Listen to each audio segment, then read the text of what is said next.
পর্ব প্রায় শেষের মুহূর্তে চারিদিক ঘুরলেন, কেমন কি দেখলেন? হ্যাঁ, একদমই তাই। আজকে আমরা একেবারে শেষ মুহূর্তে এসে উপস্থিত হয়েছি। আজকে মোটামুটি এই লালগোলা বিধানসভা ক্ষেত্রে কয়েক জায়গায় বিক্ষিপ্ত অভিযোগ থাকলেও মোটামুটি অবাধ এবং শান্তিপূর্ণভাবেই আজকের এই নির্বাচন সম্পূর্ণ হলো। তার জন্য আমি বিশেষভাবে নির্বাচন কমিশনের যে সমস্ত আধিকারিকগণ আছেন প্রত্যেককে আমি ধন্যবাদ জানাচ্ছি।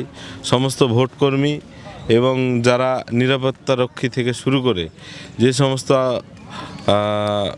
আধা সামরিক বাহিনী আছেন প্রত্যেককেই আমি ধন্যবাদ জানাই যে মানুষের যে গণতান্ত্রিক অধিকার, সে মানুষের গণতান্ত্রিক অধিকারটা প্রয়োগ করার চেষ্টা করেছেন বা প্রয়োগ করতে পেরেছেন, এটা আমাদের কাছে খুব ভালো।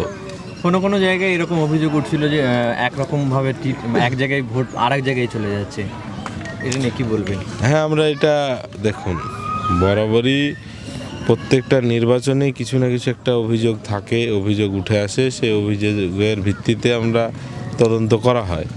তো ঠিক তেমনি আজকে অভিযোগটা উঠেছিল, আমরা পরবর্তীতে গিয়েছিলাম, সেখানে গিয়ে আমরা বুঝতে পারলাম যে হ্যাঁ, সেই রকম কোনো যান্ত্রিক ত্রুটি হয়তো হয়েছিল, কিন্তু পরবর্তীতে আবার ঠিকঠাকভাবে ভোট গ্রহণ কাজকর্ম সম্পন্ন হয়েছে।